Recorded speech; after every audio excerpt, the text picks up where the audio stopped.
Hello everyone, নমস্কার সবাইকে নতুন একটি ব্লগে অনেক বেশি স্বাগত জানাই। কেমন আছো তোমরা? আজকে সকালে আমি কাটছিলাম হলো ডাটা, লতি আর হলো মরিচ।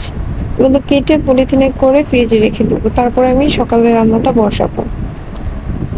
দেখো, মানুষের চাহিদা কিন্তু শেষই হয় না। কেন জানো? মানুষ কোনো কিছুতেই যেন খুশি হয় না।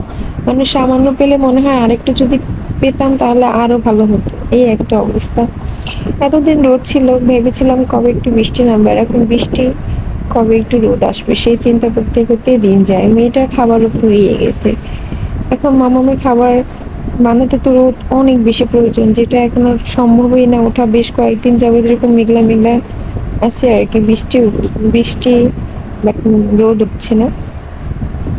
মামামকে এখন সকালে আমি নুডলস দিই ডিম দিয়ে, সেরেলাক বানাতে পারছি না, তাই নুডলসটাই এখন দিই। কবে যে রোদ উঠবে কে জানে। তোমাদের সাথে কথা বলতে বলতে আমি সকালে তরকারিটা কেটে নিচ্ছি। আজকে সকালে করব নিরামিষ তরকারি, ভাত আর একটু সিদ্ধ।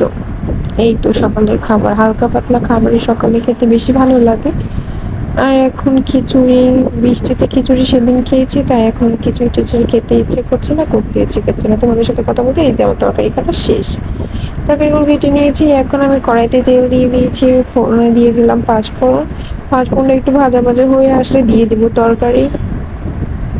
তরকারিটা দিয়ে তারপর একটু নেড়ে চেড়ে নেবো। তারপর আমি কাঁচামরিচগুলো দিয়ে দিলাম, তারপর একটু হলুদ, লবণ দিয়ে দিলাম, বেশি হলুদ দিইনি, একদমই অল্প। তারপর এই পাশে আমি ভাতটা বসিয়ে দিয়েছি। এই যে আমার সিদ্ধটা অলরেডি ফুটে উঠেছে, ভাতের সিদ্ধটা। তারপর এই তো মামার জন্য সকালে খাবার করবো, নুডলসটা একটু আর কি থেতো করে নিচ্ছিলাম। তারপরে এই যে মাঝে মাঝে তরকারিও নাড়া দিচ্ছিলাম। আমি 3 চুলা 3টা বসাইছি, রাইস কুকারে ভাত, আর 2 চুলায় একটা মামামের খাবার আর একটা তরকারি, 3টাই হয়ে গেছিলো একসাথেই।